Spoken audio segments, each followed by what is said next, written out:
بسم اللہ الرحمن الرحیم نحمده ونصلی ونسلم ونبارک علی سیدنا رسولہ الحبیب الکریم وعلی آلہ وصحبہ اجمعین اما بعد فاعوذ باللہ من الشیطان الرجیم بسم اللہ الرحمن الرحیم۔ حضرات گرامی قدر،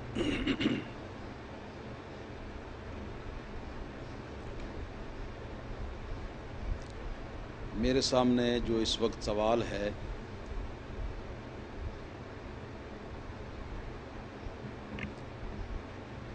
وہ اس کا تعلق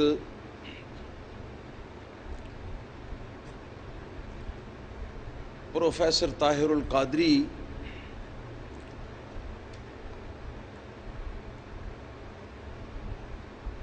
کے بیان کے ایک کلپ سے ہے جو کہ انٹرنیٹ پر چڑھایا گیا ہے۔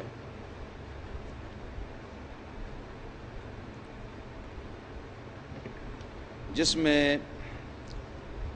واضح طور پر پروفیسر مذکور نے حضرت سیدنا امیر معاویہ رضی اللہ تعالی عنہ کے مناقب کا انکار کیا ہے۔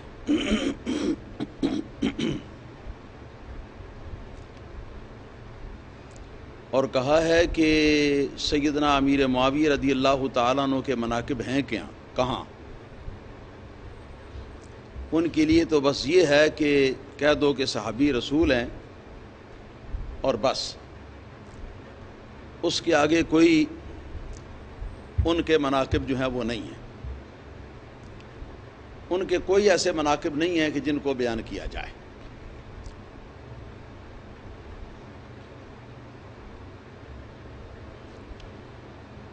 یہ سیدنا امیر معاویہ رضی اللہ تعالیٰ عنہ کے مناقب کا کھلم کھلا انکار ہے، اور اسی کلپ کے اندر جس کو میں نے بھی دیکھا ہے اور سنا ہے چند روز پہلے، کہ اس میں پروفیسر مذکور نے یہ بھی کہا ہے کہ جو مولوی سیدنا امیر معاویہ رضی اللہ تعالیٰ عنہ کے مناقب خاص طور پر محرم شریف کے دنوں کے اندر بیان کرے، اور محرم شریف کے ذکر کے بغیر بھی عموماً بھی یہ الفاظ پروفیسر مذکور نے استعمال کیے ہیں کہ اس کو جوتے مار کر مسجد سے نکال دیں، اور یہ کہ آپ کے مناقب جو ہیں ان کو بیان کرنا یہ خارجی مولویوں کا کام ہے۔ نعوذ باللہ ثم نعوذ باللہ۔ تو اس کے بارے میں ایک تفصیلی میرے پاس سوال نامہ موجود ہے، جس کے اندر سب سے پہلا سوال تو یہ ہے کہ کیا محرم شریف کے عشرے کے اندر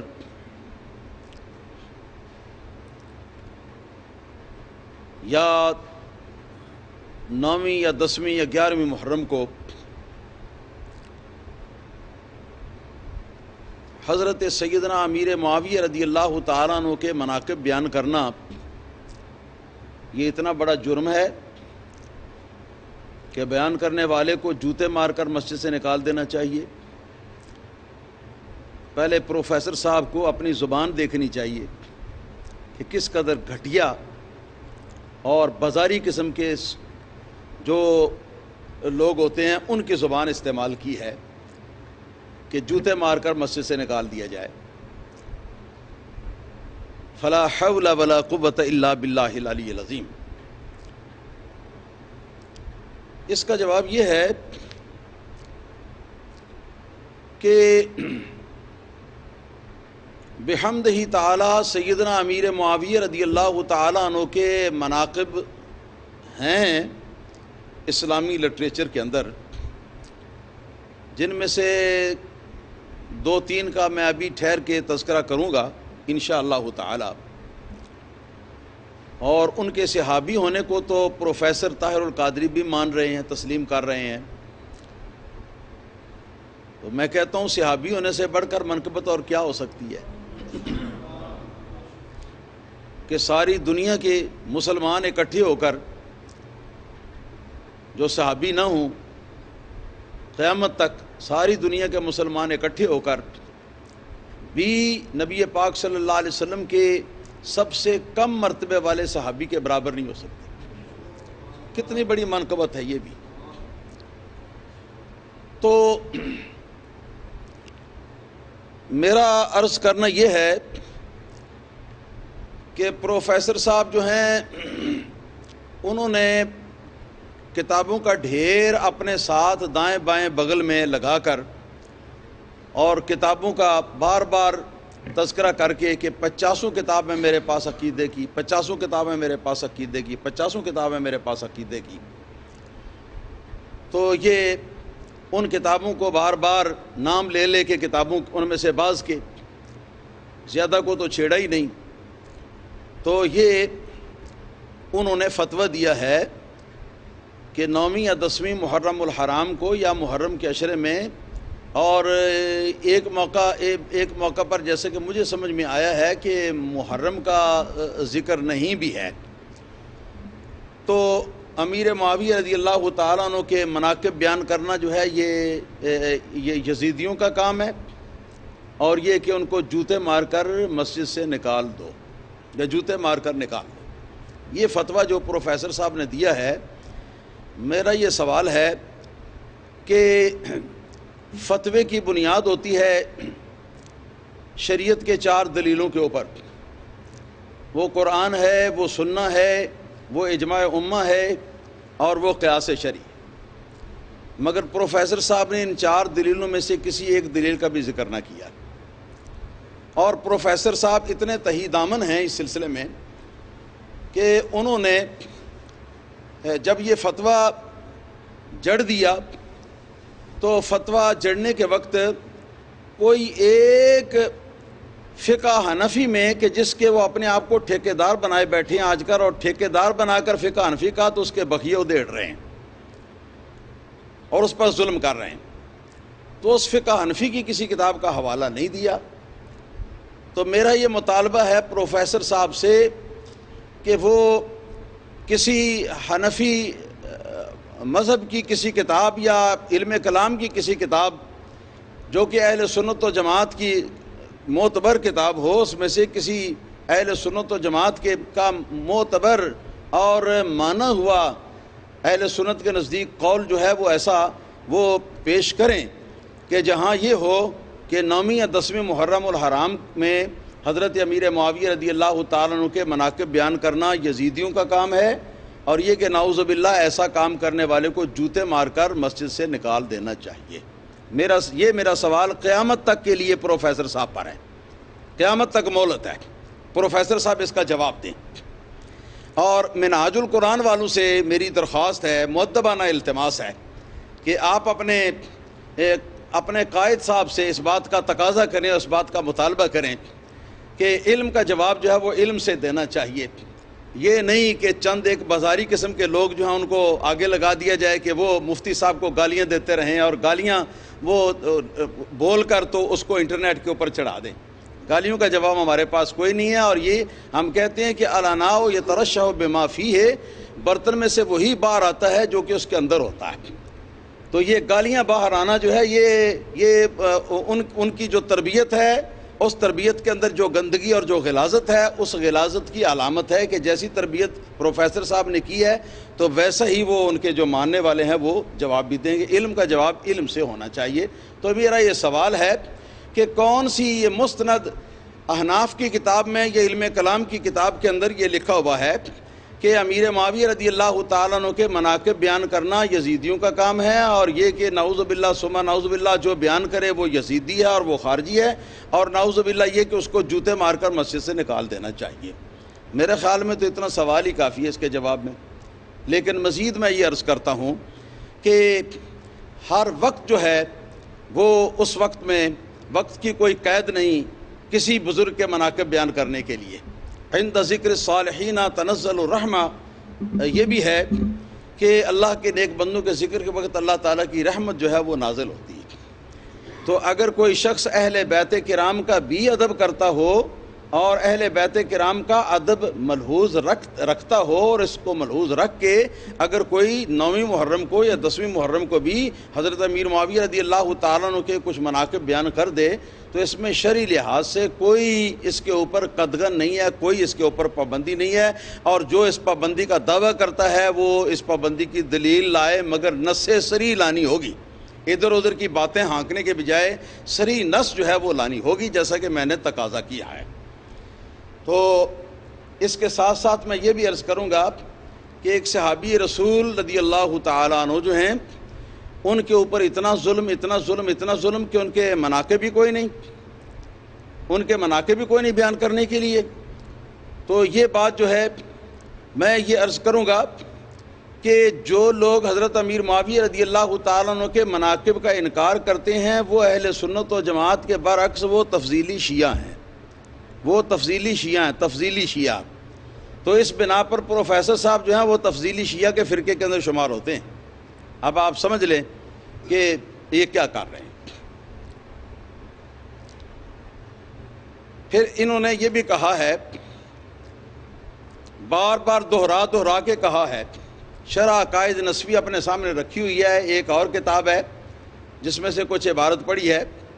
باقی 50 کتابیں جی میرے پاس موجود ہیں، میرے سامنے ڈھیر لگے ہوئے کتابوں کے، یہ ہے وہ ہے یہ ہے وہ ہے یہ وہ ہے۔ اور یہ بار بار لوگوں کو بیوقوف بنانے کی کوشش کی ہے، یہ کہا ہے کہ جی امیر معاویہ کے مناقب کا تو باب ہی کوئی نہیں ہے کسی بھی عقائد کی کتاب کے اندر،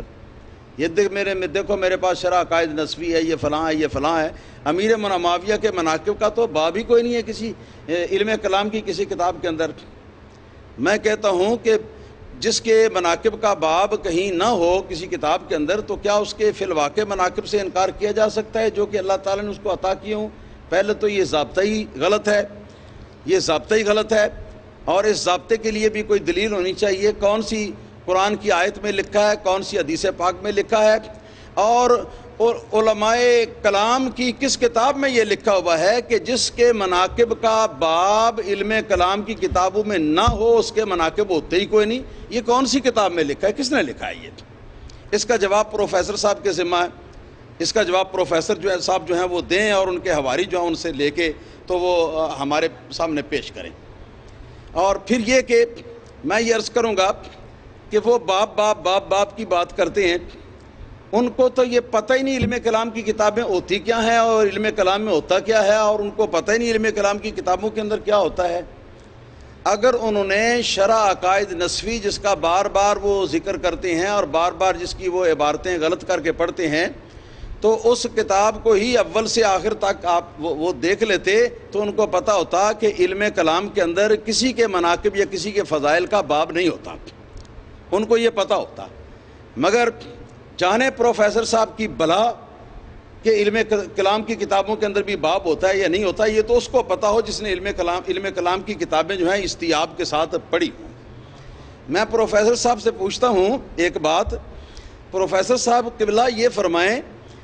کہ جس کا آپ نے یہ دعویٰ کیا کہ جس کے مناقب کا باب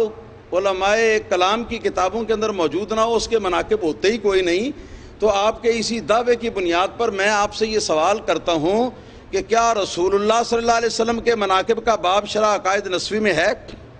اگر پوری شرح عقائد نسوی کے اندر جس کا بار بار وہ ذکر کرتے ہیں، جس کے حوالے دیتے ہیں، جس کی وہ عبارتیں غلط کر کے پڑھتے ہیں، اگر اس کتاب میں سے حضرت رسول کریم صلی اللہ علیہ وسلم کے فضائل کا باب یا آپ کے مناقب کا باب پروفیسر صاحب نکال کے دکھا دیں تو میں پروفیسر صاحب کو اپنا باپ تسلیم کر لوں گا۔ شرم نہیں آتی؟ اچھا رسول اللہ صلی اللہ علیہ وسلم کے مناقب کا باب کوئی نہیں شرح عقائد کے اندر، تو چلو خلفائے راشدین میں سے 4 میں سے کسی ایک کا، چلو مولا علی رضی اللہ تعالیٰ عنہ کا مناقب کا باب ہی شرح عقائد نسوی میں سے وہ نکال کے دے دیں، تو بھی میں یہ شرط پوری کروں گا۔ شرح عقائد نسوی علم کلام کی کتاب ہے، علم کلام کے اندر یہ مسائل ہوتے ہیں، لیکن یہ کہ کسی کے مناقب کے باب نہیں ہوتے، ان کو پتہ ہی نہیں ہے کہ مناقب کے باب کہاں ہوتے ہیں۔ ہاں مناقب کے باب اگر ان کے دیکھنے ہوں تو حدیث پاک کی کتابوں کے اندر اور محدثین کرام کی کتابوں کے اندر دیکھیں، یا جو علم رجال کی کتابیں ہیں ان کتابوں کے اندر دیکھیں، یا سوانح اور سیرت کی جو کتابیں ہیں ان کتابوں کے اندر دیکھیں۔ انشاءاللہ تعالی یہ سیاہ ستہ جو کہ حدیث پاک کی 6 مشہور کتابیں ان میں سے نمبر 1 یہ ترمذی شریف کے اندر باب و مناقب معاویہ رضی اللہ تعالیٰ عنہ باب موجود ہے، باب موجود ہے پروفیسر صاحب، باب موجود ہے باب و مناقب معاویہ۔ اسی طرح حضرت سیدنا امام احمد بن حنبل، کون امام احمد بن حنبل؟ جو 4 مجتہدین اماموں میں سے ایک امام ہے، اور حضرت سیدنا غوث پاک رضی اللہ تعالیٰ عنہ جن کا پروفیسر صاحب اپنے آپ کو روحانی خلیفہ کہتا ہے اور اپنے آپ کو کیا کیا وہ کہتے ہیں، وہ حضور غوث پاک رضی اللہ تعالیٰ عنہ جو ہیں روایت مشہورہ کے مطابق وہ حضرت امام احمد بن حنبل رضی اللہ تعالیٰ عنہ کے مقلد ہیں۔ تو یہ پیران پیر کے یہ امام ہیں امام احمد بن حنبل رضی اللہ تعالیٰ عنہ۔ تو ان کا عقیدہ کم از کم درست کیا ہوتا اگر یہ بات غلط ہوتی کہ امیر معاویہ کے مناقب بھی کچھ ہیں، یعنی امیر معاویہ کے مناقب آپ کے نزدیک تو نہیں ہے نا، تو جن لوگوں نے بیان کیے پھر ان سب کو پھر یزیدی اور خارجی آپ نے قرار دیا۔ تو یہ دیکھیے حضرت امام احمد بن حنبل رضی اللہ تعالیٰ عنہ کی کتاب ہے جس کا نام ہے کتاب و فضائل الصحابہ۔ کیا نام ہے؟ کتاب و فضائل الصحابہ رضی اللہ تعالیٰ عنہم اجمعین۔ اس کتاب کے اندر انہوں نے حضرت امیر معاویہ کا جہاں ذکر کیا ہے تو وہاں لکھا ہے باب و ذکر فضائل معاویہ رضی اللہ تعالیٰ، باب و ذکر فضائل معاویہ رضی اللہ تعالیٰ۔ تو حضرت امیر معاویہ رضی اللہ تعالیٰ عنہ کے مناقب یا حضرت امیر معاویہ رضی اللہ تعالیٰ عنہ کے جو فضائل ہیں ان کا باب قائم کرنے والے امام احمد بن حنبل رضی اللہ تعالیٰ عنہ جو حضور غوث پاک کے جو امام ہیں فقہ کے اندر، تو پروفیسر صاحب کے اس فارمولے کے مطابق جو کہ انہوں نے نیا فارمولہ تیار کیا اس کے مطابق وہ یزیدی بھی ہوئے اور وہ نعوذ باللہ وہ خارجی بھی ہوئے الیاذ باللہ، اور نعوذ باللہ ثم نعوذ باللہ وہ اس قابل بھی ہوئے کہ جوتے مار کر ان کو مسجد سے نکال دینا چاہیے۔ ذرا سوچو تو پروفیسر صاحب کی بات کہاں سے کہاں تک پہنچ گئی۔ اصل میں بات یہ ہے کہ یہ حب علی نہیں بغض معاویہ ایک محاورہ ہے۔ اصل بات یہ ہے کہ مولانا سید عرفان شاہ صاحب جو ہیں مولانا سید عرفان شاہ صاحب، تو ان کی ضد میں اس وقت پروفیسر صاحب جو ہے نا وہ چڑے ہوئے ہیں، اور ان کی ضد میں آ کے تو کتنے بڑے اکابرین امت کو یزیدی اور خارجی قرار دے رہے ہیں، الیاذ باللہ ثم الیاذ باللہ ثم الیاذ باللہ۔ تو اس کے بعد گزارش ہے حضرت امیر معاویہ رضی اللہ تعالیٰ عنہ کے مناقب کی۔ تو آپ کے مناقب کے سلسلے میں بڑے اختصار کے ساتھ میں یہ عرض کروں گا کہ پروفیسر صاحب نے صحابی تو ان کو مانا ہے نا، کیوں جناب؟ صحابی تو مانا نا۔ اب جب صحابی مان لیا ان کو تو اب صحابہ کرام کے جو مناقب ہیں وہ سارے مناقب ان کی ذات کو حاصل ہیں اللہ تعالیٰ کے فضل و کرم سے، ان کے مناقب کیوں نہیں ہیں جی؟ پروفیسر صاحب آپ جیسے اگر لاتعداد لوگ بھی ہوں تو مل کر امیر معاویہ رضی اللہ تعالیٰ عنہ اور ایک صحابی رسول کے پاؤں کی جوتے کی خاک کے برابر بھی نہیں ہو سکتے۔ آپ نے کس کو چھیڑا ہے اور کس ہستی کی شان کے اندر آپ نے گستاخی کا ارتکاب کیا؟ صحابی تو آپ خود بھی مانتے ہیں۔ اب سنو قرآن کیا کہتا ہے صحابہ کرام کے بارے میں۔ قرآن کریم کہتا ہے الزمہم کلمۃ التقوی، سورۃ الفتح کے اندر ہے، وَكَانُوا أَحَقَّ بِهَا وَأَهْلَهَا، کہ اللہ تعالیٰ نے رسول اللہ صلی اللہ علیہ وسلم کے صحابیوں کو کلمہ تقوی لازم کر دیا تھا، کلمہ تقوی لازم کر دیا تھا۔ تو کلمۃ التقوی کسی ہستی کے لیے اللہ تعالیٰ کی طرف سے لازم قرار دے دیا جانا اور یہ فرمایا جانا کہ وہ اس کے حقدار بھی تھے اور اس کے اہل بھی تھے، یہ کیا چھوٹی منقبت ہے؟ یہ کیا چھوٹی منقبت ہے؟ یہ بہت بڑی منقبت ہے۔ یہ قرآن میں حضرت امیر معاویہ رضی اللہ تعالیٰ عنہ کی منقبت موجود ہے، کیونکہ امیر معاویہ صحابی ہیں اور یہ صحابہ کی منقبت ہے۔ اسی طرح اسی قرآن کے اندر سورۃ الحجرات میں اللہ تعالیٰ نے ارشاد فرمایا صحابہ کرام رضوان اللہ علیہم اجمعین کو مخاطب کرتے ہوئے فرمایا وَلَكِنَّ اللَّهَ حَبَّبَ إِلَيْكُمُ الْإِيمَانَ وَزَيَّنَهُ فِي قُلُوبِكُمْ وَكَرَّهَ إِلَيْكُمُ الْكُفْرَ وَالْفُسُوقَ وَالْعِصْيَانَ أُولَٰئِكَ هُمُ الرَّاشِدُونَ۔ رب تعالیٰ ارشاد فرماتا ہے فضلا من اللہ ونعمتا واللہ علیم حکیم، لیکن اس کا ترجمہ یہ ہے کہ اللہ تعالیٰ نے اے اصحاب رسول صلی اللہ تعالیٰ علیہ وآلہ وسلم، اے رسول اللہ صلی اللہ علیہ وسلم کے صحابہ، اللہ تعالیٰ نے ایمان کو تمہاری طرف محبوب کر دیا ہے اور تمہارے دلوں کے اندر ایمان کو مزین کر دیا ہے۔ وَقَرَّهَ إِلَيْكُمُ الْكُفْرَ وَالْفُسُوقَ وَالْعِصْيَانَ، اور اللہ تعالیٰ نے تم لوگوں کے لیے ناگوار بنا دیا ہے، تم لوگوں کے لیے قابل نفرت ٹھہرا دیا ہے کفر کو، فسوق کو اور عصیان کو اور گناہ کو۔ ان ساری چیزوں سے اللہ تعالیٰ وحدہ لا شریک کی عطا کی بنیاد پر صحابہ کرام رضوان اللہ علیہم اجمعین جو ہے وہ نفور تھے اور ان سب چیزوں سے وہ نفرت کرتے تھے نبی کریم صلی اللہ علیہ وسلم کے صحابہ کرام۔ تو کیا کسی کے دل کے اندر ایمان کا مزین کر دیا جانا اور ایمان کا محبوب بنا دیا جانا، کفر کا جو ہے یہ مبغوض بنا دیا جانا، فسوق اور عصیان کا مبغوض بنا دیا جانا، یہ پروفیسر صاحب کی نظر میں، یہ پروفیسر صاحب کو نظر نہیں آتا یہ بھی کوئی منقبت ہے کہ نہیں منقبت؟ واللہ یہ عظیم منقبت ہے، اور یہ سارے صحابہ کرام کو حاصل ہے، اور امیر معاویہ صحابی ہیں تو اب یہ پروفیسر صاحب بھی مانتے ہیں، لہذا امیر معاویہ رضی اللہ تعالیٰ عنہ کو بھی حاصل ہے، ان کو کون صحابہ کرام میں سے خارج کر سکتا ہے؟ اسی طرح اللہ تعالیٰ قرآن کریم کے اندر سورۃ التوبہ میں ارشاد فرماتا ہے وَالسَّابِقُونَ الْأَوَّلُونَ مِنَ الْمُهَاجِرِينَ وَالْأَنصَارِ وَالَّذِينَ اتَّبَعُوهُم بِإِحْسَانٍ رَضِيَ اللَّهُ عَنْهُمْ وَرَضُوا عَنْهُ وَأَعَدَّ لَهُمْ جَنَّاتٍ تَجْرِي تَحْتَهَا الْأَنْهَارُ خَالِدِينَ فِيهَا أَبَدًا ذَلِكَ الْفَوْزُ الْعَظِيمُ۔ رب تعالیٰ فرماتا ہے کہ پچھلے نبی کریم صلی اللہ علیہ وسلم کے صحابہ، چاہے مہاجرین میں سے ہوں چاہے انصار میں سے ہوں، جن میں سے مولا کائنات، مولا مشکل کشا سیدنا علی مرتضیٰ رضی اللہ تعالیٰ عنہ بھی بفضل ہی تعالیٰ ہیں۔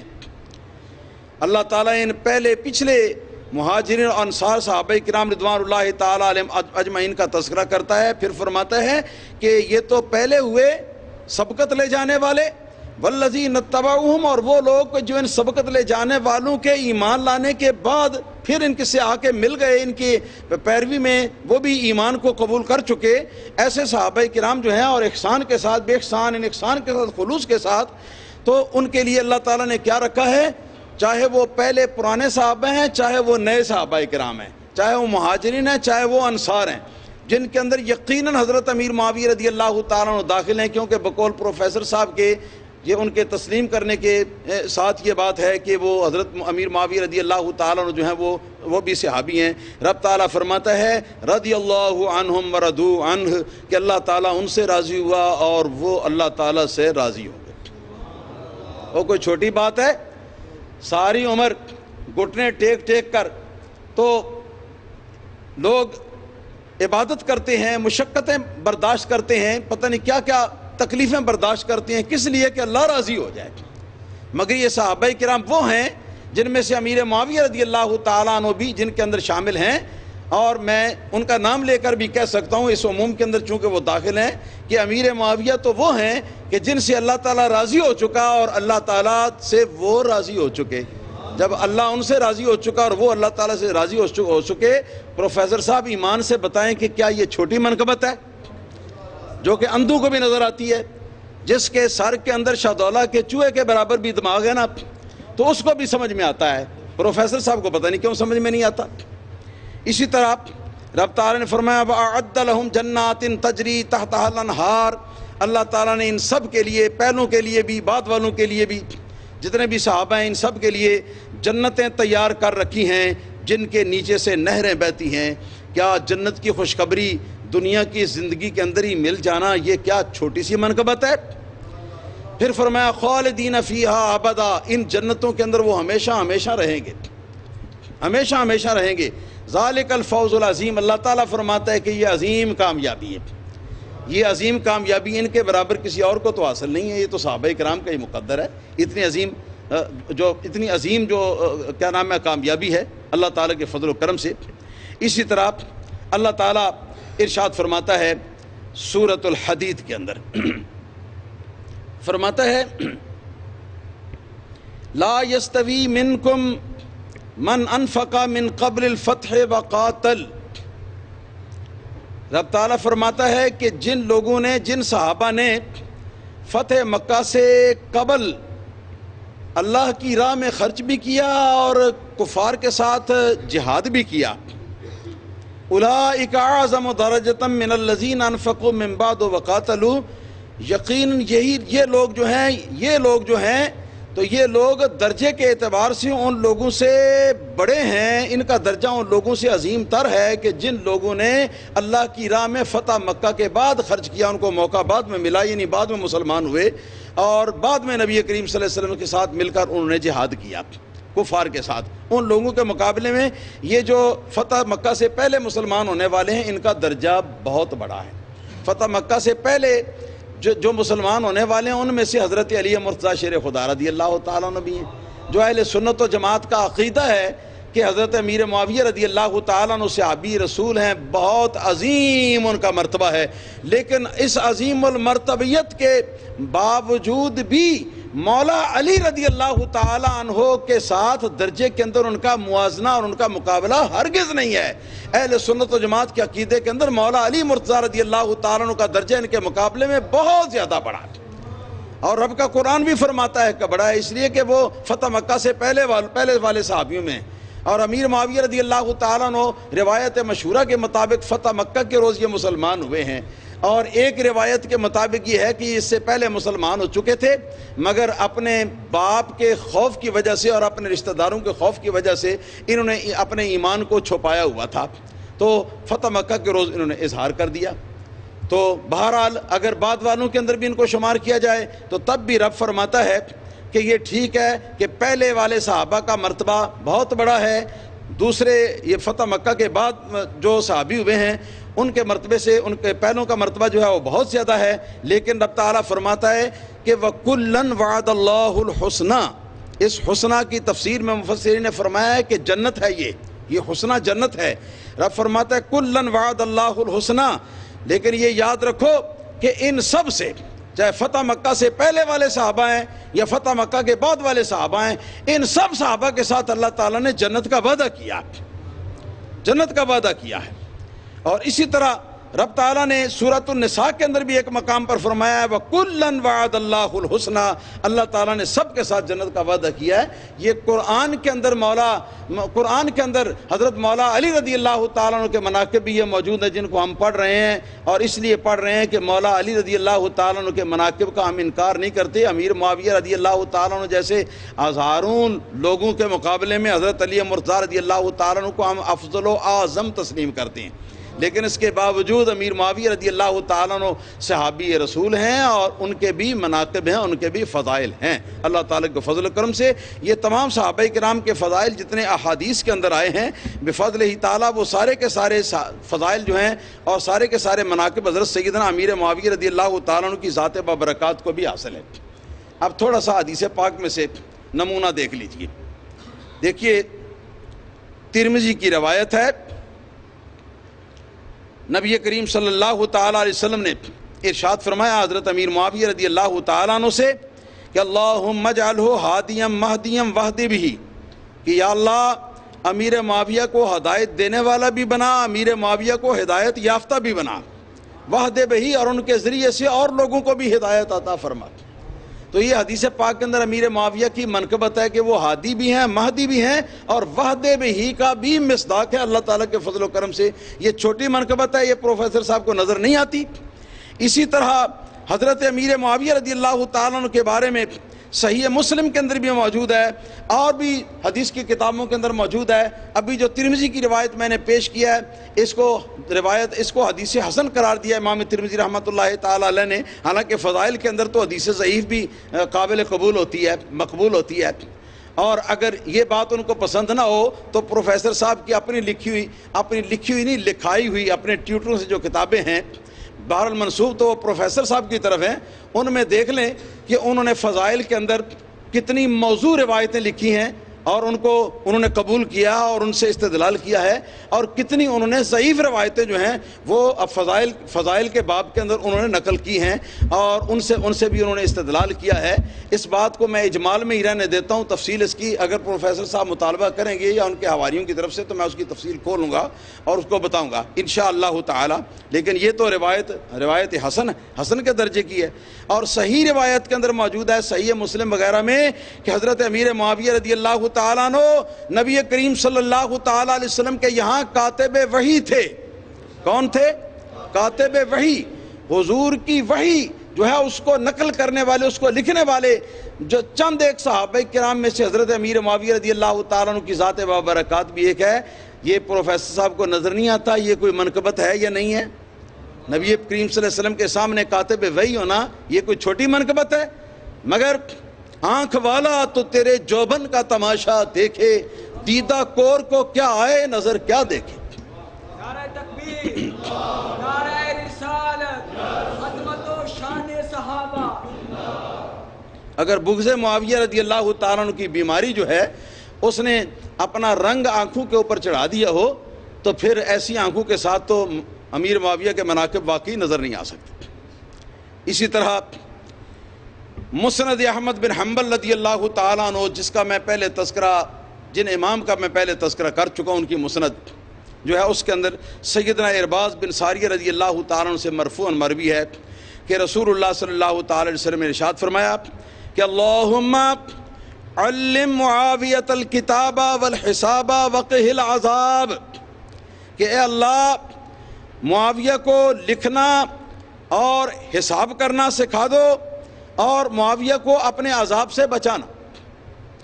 تو یہ حضرت امیر معاویہ رضی اللہ تعالیٰ عنہ کی منقبت ہے، یہ جو کہ تیسری حدیث کے اندر اللہ تعالیٰ کے فضل و کرم سے آئی ہے، اور حدیث بھی مسند احمد بن حنبل رضی اللہ تعالیٰ عنہ کی حدیث ہے، اور یہ حدیث جو ہے اپنی متعدد اسانید کی بنا پر یہ درجہ حسن کی حدیث ہے اللہ تعالیٰ کے فضل و کرم سے، اللہ تعالیٰ کے فضل و کرم سے۔ مگر پروفیسر صاحب کو یہ نظر نہیں آتی کہ یہ بھی کوئی منقبت ہے۔ اسی طرح حضرت امیر معاویہ رضی اللہ تعالیٰ عنہ کے بارے میں صحیح بخاری کے اندر یہ دو مقامات پر موجود ہے کہ حضرت عبداللہ بن عباس رضی اللہ تعالیٰ عنہ جو کہ ائمہ اہل بیت میں سے ایک جلیل القدر امام ہیں، نبی پاک صلی اللہ علیہ وسلم کے چچا سیدنا عباس رضی اللہ تعالیٰ عنہ کے صاحبزادے ہیں، نبی پاک صلی اللہ علیہ وسلم کے یہ چچا زاد بھائی ہیں، اور نبی کریم صلی اللہ علیہ وسلم کے عظیم صحابی بھی ہیں، اور بہت بڑے اکابر علماء صحابہ کرام میں ان کا شمار ہوتا ہے۔ تو ان کے بارے میں یہ روایت صحیح بخاری کے اندر آئی ہے کہ کسی شخص نے ان کے سامنے حضرت امیر معاویہ رضی اللہ تعالیٰ عنہ کا تذکرہ کیا، اور تذکرہ کر کے تو تعجب کا اظہار کرتے ہوئے حضرت عبداللہ بن عباس رضی اللہ تعالیٰ عنہ سے یہ کہا کہ معاویہ کو میں نے دیکھا کہ معاویہ تو وطروں کی ایک ہی رکعت پڑھتے ہیں، معاویہ وطروں کی ایک ہی رکعت پڑھتے ہیں، ایک ہی رکعت پڑھتے ہیں۔ تو حضرت عبداللہ بن عباس رضی اللہ تعالیٰ عنہ نے جس وقت سنا تو سن کر آپ نے جواب دیا کہ انہو فقیہ، ایک روایت میں ہے کہ دعہو انہو فقیہ، آپ نے فرمایا کہ ان کا تنقیص کے ساتھ اور یہ تنقید کے انداز میں ان کا نام لینے کی ضرورت نہیں، اس لیے کہ وہ خود فقیہ ہیں اور مجتہد ہیں۔ تو مجتہد کے لیے یہ درست ہے کہ مجتہد جو ہے وہ کسی فروعی فقہی مسئلے میں وہ اپنی رائے رکھ سکتا ہے اور اپنی رائے کے مطابق وہ عمل کر سکتا ہے۔ پھر دوسرے مقام پر ارشاد فرمایا کہ انہو فقیہ صاحب النبی صلی اللہ تعالیٰ علیہ وسلم، یہ ایک ایسے فقیہ اور ایسے مجتہد صحابی ہیں کہ جن کو نبی کریم صلی اللہ علیہ وسلم کے صحابی ہونے کا بھی شرف حاصل ہے۔ یہ ائمہ اہل بیت میں سے ہیں، حضرت سیدنا عبداللہ بن عباس رضی اللہ تعالیٰ عنہ اہل بیت کے بزرگوں میں سے، اور یہ فرما رہے ہیں کہ حضرت امیر معاویہ رضی اللہ تعالیٰ عنہ فقیہ ہیں، مجتہد ہیں، اور یہ کہ وہ نبی کریم صلی اللہ علیہ وسلم کی انہوں نے صحابیت جو ہے ان کے پاس ہے، انہوں نے صحبت نبی پاک صلی اللہ علیہ وسلم کی گزاری ہوئی ہے، اس لیے وہ اگر ایک وطر پڑھتی ہیں تو ان کے اوپر تمہیں تنقید کرنے کی کوئی اجازت نہیں ہو سکتی۔ یہ حضرت امیر معاویہ رضی اللہ تعالیٰ عنہ کی منقبت ہے، یہ پروفیسر صاحب کو یہ نظر نہیں آتی، یہ کتنی بڑی منقبت ہے۔ مگر بات وہی ہے جو پہلے ہم عرض کر چکے ہیں۔ اسی طرح تطہیر الجنان حضرت سیدنا امام احمد بن حجر مکی رحمۃ اللہ تعالی علیہ کی تصنیف ہے، جو اجلہ ائمہ اہل سنت و جماعت میں سے۔ اس کتاب کو انہوں نے اسپیشل حضرت امیر معاویہ رضی اللہ تعالیٰ عنہ کے فضائل اور آپ کی شان میں جو اعتراض کیے جاتے ہیں ان اعتراضات کے جوابات جو ہیں ان کو بیان کیا ہے اللہ تعالیٰ کے فضل و کرم سے۔ اس میں ایک روایت بیان کی ہے حضرت عبداللہ بن مبارک رضی اللہ تعالیٰ عنہ کے حوالے سے۔ یہ زمانہ خیر القرون کے جید آئمہ فقہا اور آئمہ محدثین میں سے ہوئے ہیں اللہ تعالیٰ کے فضل و کرم سے۔ اور سیدنا امام اعظم ابو حنیفہ رضی اللہ تعالیٰ عنہ کے یہ جو ہیں یہ آپ کے یہ فقہ میں یہ آپ کے پیروکار تھے، اور حضرت امام اعظم ابو حنیفہ رحمۃ اللہ تعالیٰ علیہ کے شاگرد بھی تھے۔ ان کے سامنے ایک بات آئی، مگر تمہیداً آپ کو حضرت عمر بن عبدالعزیز رضی اللہ تعالیٰ عنہ کے بارے میں عرض کرنا چاہوں گا کہ یہ بنو امیہ میں سے ایک حاکم ہوئے ہیں، اور ان کی حکومت کو بعد کے علماء نے اور ائمہ دین نے خلافت راشدہ کے اندر شامل کیا۔ اتنے عادل خلیفہ تھے۔ تو عادل خلیفہ یہ کوئی چھوٹی بات ہوتی ہے کہ جس کی خلافت راشدہ کا تتمہ ہو گیا؟ یہ کوئی چھوٹی منقبت ہوتی ہے، چھوٹی بات ہوتی ہے؟ اتنے بڑے جلیل القدر امام ائمہ تابعین میں سے حضرت سیدنا عمر بن عبدالعزیز رضی اللہ تعالیٰ عنہ ہیں۔ تو اب بات یہ ہے کہ عبداللہ بن مبارک رضی اللہ تعالیٰ عنہ کے سامنے کسی شخص نے یہ سوال کیا کہ کیا امیر معاویہ افضل ہیں یا عمر بن عبدالعزیز افضل ہیں؟ سوال سمجھ میں آئی آپ کے؟ کیا امیر معاویہ افضل ہیں یا عمر بن عبدالعزیز افضل ہیں؟ اس لیے کہ عمر بن عبدالعزیز جو ہیں وہ عادل خلیفہ ہوئے ہیں، اور ان کے خلافت کو خلافت راشدہ شمار کیا گیا ہے، گنا گیا ہے۔ اس بنا پر انہوں نے یہ سوال کیا۔ بہت بڑے نیک متقی اور بزرگ تھے، ائمہ تابعین میں سے منصف بادشاہ تھے، اور منصف بادشاہ کا بڑا ہی عظیم ثواب ہے احادیث نبویہ کے اندر، قرآن کے اندر بھی اللہ تعالیٰ کے فضل و کرم سے۔ تو اس بات کو سن کر حضرت عبداللہ بن مبارک رضی اللہ تعالیٰ نے کیا جواب دیا؟ حضرت عبداللہ بن مبارک رضی اللہ تعالیٰ نے جواب یہ دیا کہ سنو، تم نے یہ سوال کیا ہے تو سنو کہ امیر معاویہ رضی اللہ تعالیٰ عنہ جس گھوڑے پر سوار ہو کر جہاد میں تشریف لے جاتے تھے اور جہاد کی گرد اڑتی تھی اس کے پاؤں سے، وہ گرد اٹھ کر تو آپ کے گھوڑے کے نتنوں کے اندر جا کے جم جاتی تھی۔ امیر معاویہ رضی اللہ تعالیٰ عنہ کے گھوڑے کے نتنوں میں جو جمع ہوا غبار ہے وہ بے شمار تعداد میں عمر بن عبدالعزیز جیسے لوگ ہوں تو ان سب سے افضل ہے، اور اتنی مرتبہ، یعنی بے شمار مرتبہ افضل ہے، بے شمار مرتبہ افضل ہے۔ کیا یہ منقبت نظر نہیں آتی پروفیسر صاحب کو؟ یہ مناقب ہیں جن کو میں نے کہ نمونے کے طور پر یہاں حضرت امیر معاویہ رضی اللہ تعالیٰ عنہ کے سلسلے میں نے یہاں پر پیش کیا ہے۔ اب اس کے ساتھ ایک بات میں یہ بھی عرض کرتا ہوں کہ میرے استاد گرامی حکیم الامت حضرت مفتی احمد یار خان نائمی رحمۃ اللہ تعالیٰ علیہ نے ایک موقع پر گجرات کے اندر ان کی جوانی کے زمانے میں اس مسئلے کے اوپر کچھ پیروں کے صاحبزادے جو ہیں وہ کچھ لڑکھڑا گئے، ان کے قدم حضرت امیر معاویہ رضی اللہ تعالیٰ عنہ کے بارے میں اور بدگمان ہو گئے۔ تو ان کی ہدایت اور ان کی رہنمائی کے لیے حضرت حکیم الامت مفتی احمد یار خان نعیمی رحمۃ اللہ تعالی علیہ نے ایک کتاب لکھی جس کا نام ہے امیر معاویہ پر ایک نظر۔ اے کاش کے پروفیسر صاحب کبھی اس کتاب کو اول سے لے کر آخر تک پڑھ لیں۔ چھوٹا سا رسالہ ہے، کوئی بہت بڑی لمبی کتاب نہیں، مگر اہل بیت کرام کے عشق میں ڈوب کر، صحابہ کرام کے محبت میں غرق ہو کر، اور صحابہ اور اہل بیت کا ادب اور ان کا ناموس جو ہے اس کی بہتری اور اس کا بہتر امیج پیش کرنا جو ہے اس کو اپنا نصب العین بنا کر انہوں نے یہ کتاب لکھی ہے۔ اور یہ کتاب لکھنے کے بعد جب آپ فارغ ہوئے تو بندہ گناہگار نے خود اپنے ان گناہگار کانوں سے یہ سنا ہے حکیم الامت مفتی احمد یار خان نعیمی رحمۃ اللہ علیہ کی زبانی کہ حکیم الامت فرماتے ہیں جب میں یہ کتاب لکھ کر فارغ ہوا تو اسی رات مجھے رسول اللہ صلی اللہ تعالی علیہ وسلم کی خواب کے اندر زیارت ہو گئی. اور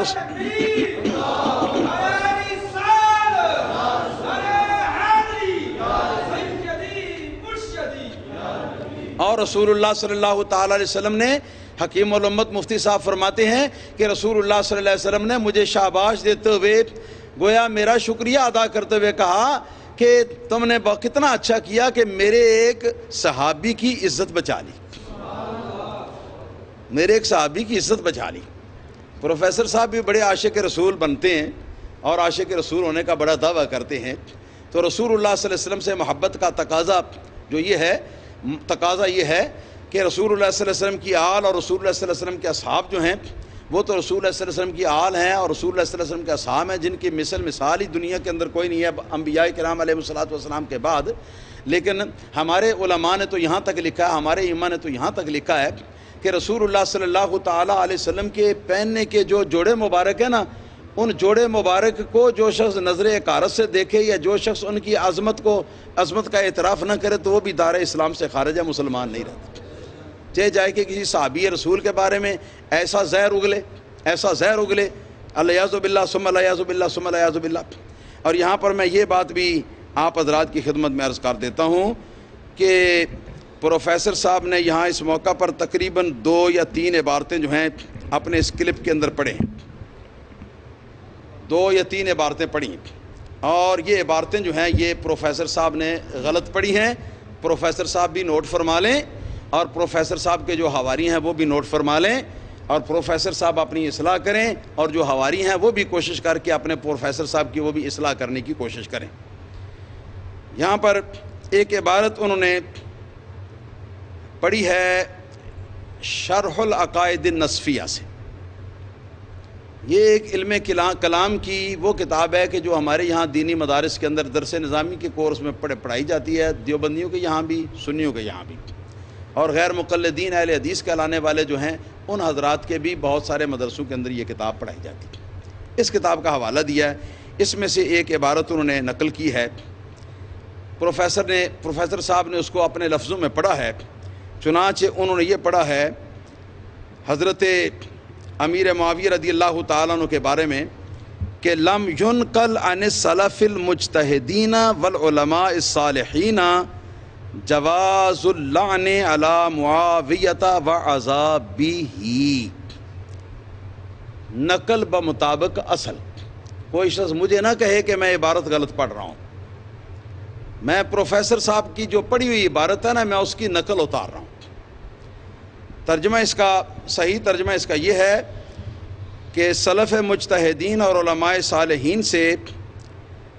نہ تو حضرت امیر معاویہ رضی اللہ تعالیٰ عنہ پر لعنت کرنے کا جواز منقول ہے اور نہ ہی حضرت امیر معاویہ رضی اللہ تعالیٰ عنہ کا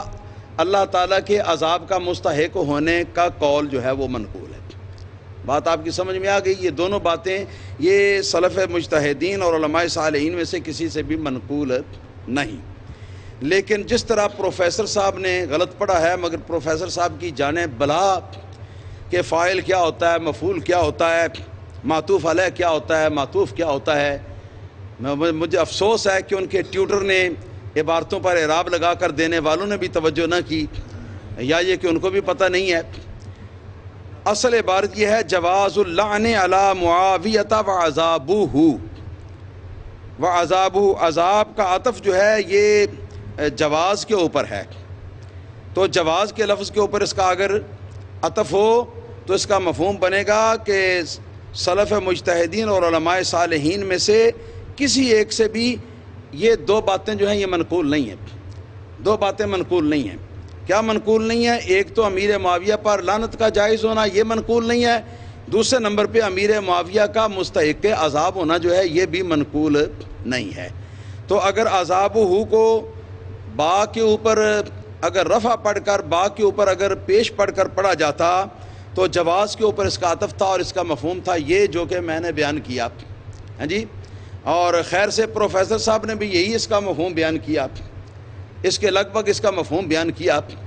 تو چونکہ ان کی پڑھی ہوئی عبارت سے یہ مفہوم نہیں نکلتا، لہٰذا میں کہتا ہوں کہ اندھے کو اندھیرے میں بہت دور کی سوجی. پتہ نہیں یہ عبارت کیا ہے، پتہ نہیں ترجمہ کیا ہے، یہ جانے بلا کسی کی۔ تو جناب والا اگر اس کو عذاب کے نیچے با کے نیچے زیر پڑی جائے، کسرہ پڑا جائے، جر پڑا جائے، تو پھر اس کا مفہوم کیا ہوگا؟ اس کا مفہوم یہ ہوگا کہ علماء سلف مجتہدین جو ہیں اور علماء صالحین جو ہیں ان سے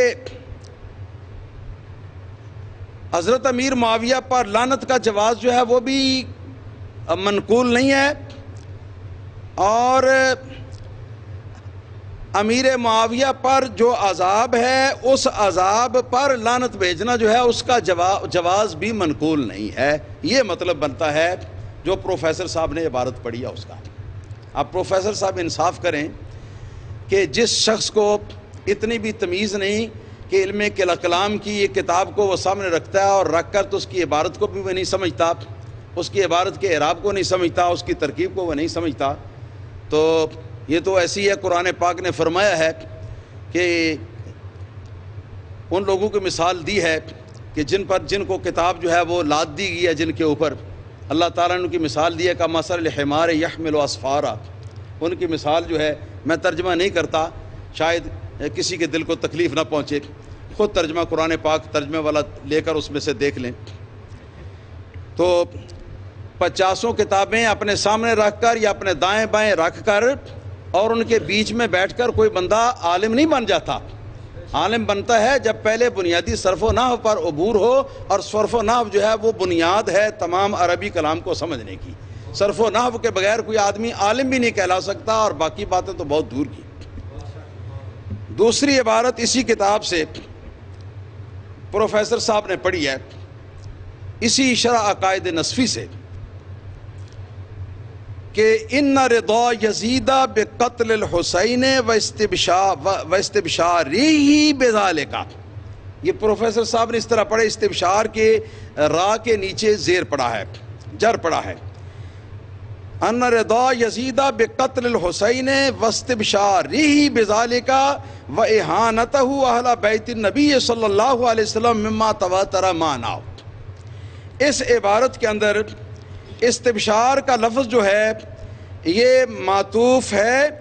اور اس کا عطف ہے کس کے اوپر؟ رضا یزید پر، رضا کے لفظ کے اوپر۔ تو جو رضا کا اعراب ہے وہی اعراب استبشار کا بھی ہونا چاہیے، کیونکہ قاعدہ ہے کہ جو اعراب معطوف علیہ کا ہو وہی اعراب معطوف کا بھی ہوتا ہے۔ تو یہ استبشار کا لفظ جو ہے یہ رضا کے اوپر معطوف ہے، اور رضا جو ہے وہ محلن منصوب ہے، اور اس سے پہلے انا کا لفظ جو ہے حرف تحقیق آیا ہوا ہے، جو کہ اپنے اسم کو نصب دیتا ہے اور اپنی خبر کو وہ ضمہ دیتا ہے، اپنے اسم کو نصب دیتا ہے۔ تو یہ رضا یزیدہ بقتل الحسین واستبشارہ بذالک، واستبشارہ بذالک جو ہے اس کا عطف رضا کے اوپر ہے۔ اور ترجمہ اب صحیح ترجمہ اس کا اسی طرح بنے گا کہ یزید کا قتل حسین پر راضی ہونا رضی اللہ تعالیٰ عنہ، واستبشارہ بذالک، اور یزید کا قتل حسین کی خبر پا کر خوش ہونا، وَإِحَانَتَهُ، اس کا بھی عطف رضا کے اوپر ہے، اس کے اوپر نصب پتہ نہیں کیوں پروفیسر صاحب نے صحیح پڑھ دیا۔ تو احانتہ اہل بیت النبی صلی اللہ تعالی علیہ وسلم مما تواتر معنی ہو، اور یزید کا اہل بیت نبی کی احانت کرنا، ان کی بے ادبی کرنا جو ہے یہ ایسی باتوں میں سے مما تواتر معنی ہو کہ جس کا معنی متواتر ہے۔ کیا ہے؟ جس کا معنی متواتر ہے۔ پروفیسر صاحب اس کو متواتر کہہ رہے ہیں، حالانکہ یہاں معنی کو متواتر کہا ہے، اس عبارت کو، اس مضمون کو متواتر نہیں کہا، اس کے معنی کو متواتر کہا ہے۔ مگر پروفیسر صاحب کی جانے بلا کہ تواتر کی کتنی قسمیں ہوتی ہیں، ایک تواتر لفظی ہوتا ہے، ایک تواتر معنوی ہوتا ہے، اور تواتر لفظی جو ہے یہ تواتر لفظی کے جو احکام ہیں وہ تواتر معنوی کے اوپر لاگو نہیں ہوتے۔ تواتر معنوی جو ہے وہ تواتر لفظی سے کہیں جا کے کمزور ہوتا ہے۔ تو یہ ہے جناب پروفیسر صاحب نے استبشاری ہی پڑھا، اس کو استبشارہ کی بجائے، تو اس کا عطف ہوا پھر کس کے اوپر؟ اس کا عطف ہوا حسین پر. تو ترجمہ کیا بنا؟ ان رضا یزید بقتل الحسین واستبشارہ بذالک، کہ بے شک یزید کا قتل حسین کے ساتھ راضی ہونا اور قتل حسین کی بشارت قتل حسین کی بشارت پا کر خوش ہونے سے راضی ہونا، خوش ہونے سے راضی ہونا. یہ ایک پیچیدگی جو ہے یہ مضمون کے اندر، عبارت کے اندر جو ہے وہ پیدا ہو جاتی ہے، اور اس طرح تکرار در تکرار جو ہے یہ لازم آتا ہے، اور اس کے اندر خرابی لازم آتی ہے. یہ مفہوم اس کا بنتا ہے. اور اگر استبشار کا عطف جو ہے قتل کے اوپر ہم ڈالیں تو پھر بھی اس کا مفہوم جو ہے وہ اسی کے قریب قریب بنتا ہے جو میں نے ابھی بیان کیا. تو یہ 3 عبارتیں شاید انہوں نے پڑھی ہیں اس پورے 15 منٹ کے یا 14 منٹ کے کلپ کے اندر. تو اس کے اندر یہ 2 عبارتیں جو ہیں پروفیسر صاحب نے غلط پڑھی ہیں. یہ پوچھ لیں کسی عالم دین سے جو آپ کے مزاج کا ہو، آپ کے موافق ہو، اس کو بلا کر اس سے پوچھ لیں کہ کیا محمد اشرف قادری صحیح کہتا ہے یا یہ کہ طاہر القادری نے یہ عبارت صحیح پڑھی ہے. تو یہ اوقات ہو اپنی، اور اس کے باوجود بڑی بڑی جگہوں پر جا کے تو کیا نام ہے بڑی بڑی ہستیوں کی شان کے اندر بے ادبیاں کرنا، اور ان کے مناقب بیان کرنے والے جو ہیں ان کو خارجی اور ان کو نعوذ باللہ ثم نعوذ باللہ یزیدی ٹولہ کہنا، یہ بہت بڑی یہ غلط بات ہے اور بہت بڑی غلطی ہے. پروفیسر صاحب کو اس سے توبہ طائب ہونا چاہیے اور اپنی عربیت درست کرنی چاہیے. پھر ایک جہالت اور بھی، وہ یہ کہ یہ عبارتیں جو انہوں نے پڑھی ہیں یہ شرح عقائد النصفیہ، شرح العقائد النصفیہ کتاب سے پڑھی. اور یہ کتاب جو ہے پوری دراصل 2 کتابیں ہیں، ایک ہے العقائد النصفیہ، ایک ہے اس کی شرح. عقائد نصفیہ کے لکھنے والے امام نصفی ہیں اور شرح کے لکھنے والے امام سعد الدین تفتازانی شافعی مذہب کی. بات اچھی طرح سمجھ لیں، اور پروفیسر صاحب کو بھی سمجھنی چاہیے یہ بات. شرح کے لکھنے والے امام نصفی نہیں، وہ متن کے لکھنے والے ہیں. شرح کے لکھنے والے امام تفتازانی ہیں. تو یہ دونوں عبارتیں جو امام جو طاہر القادری صاحب نے پڑھی ہیں، یہ دونوں عبارتیں جو ہیں یہ شرح عقائد نصفی کی ہیں، عقائد نصفیہ کی یہ عبارتیں نہیں، شرح عقائد نصفیہ کی ہیں. مگر پروفیسر کی جہالت بر جہالت یہ ہے کہ پروفیسر بار بار اپنی تقریر کے اندر، اپنے چھوٹے سے خطاب اس کلپ کے اندر بار بار کہتے ہیں کہ میں جو یہ عبارت پڑھ رہا ہوں یہ میں علامہ نصفی کی عبارت پڑھ رہا ہوں، اور کہہ رہے ہیں کہ علامہ نصفی یہ کہتے ہیں، علامہ نصفی یہ کہتے ہیں، امام نصفی یہ کہتے ہیں، امام نصفی یہ کہتے ہیں. مگر امام نصفی کی عبارت اتنی ہے جتنی متن کے اندر ہے، اور یہ عبارت شرح کے اندر ہے، یہ متن کے اندر ہے ہی نہیں. اگر عقائد نصفیہ کے متن میں سے یہ عبارت پروفیسر صاحب دکھا دیں تو بھی میں پروفیسر صاحب کا شاگرد بن جاؤں گا، تو بھی میں شاگرد بن جاؤں گا اگر وہ دکھا دیں. اگر نہیں تو پھر میں تو ان کو اپنا شاگرد نہیں بناتا، کیونکہ میرے شاگرد تو ماشاءاللہ بڑے بڑے عالم فاضل ہیں. اللہ تعالیٰ کے فضل و کرم سے میرے شاگرد عبارتیں صحیح پڑھتے ہیں. غلط عبارت پڑھنے والے جو ہیں میرے شاگرد نہیں ہیں بفضل ہی تعالیٰ. تو پتہ نہیں کہ میں جو عبارت پڑھ رہا ہوں وہ عبارت سعد الدین تفتازانی کی پڑھ رہا ہوں یا عبارت امام نصفی کے پڑھ رہا ہوں. عبارت سعد الدین تفتازانی کی ہے جو کہ شافعی مذہب کے ہیں، اور جو متن ہے وہ امام نصفی رحمۃ اللہ علیہ کا، اور متن کے اندر یہ عبارت ہے کوئی نہیں. تو میں انہی الفاظ کے اوپر اپنی اس سوال کے جواب کے سلسلے میں جو گفتگو ہے اس گفتگو کو ختم کرتا ہوں. اگر ضرورت پڑے گی تو انشاءاللہ تعالی اس کے بعد پھر ہم حاضر ہیں انشاءاللہ تعالی. بڑے ادب کے ساتھ ہم اپنی گزارشات پیش کرتے رہیں گے. مزید کوئی مسئلہ ہے؟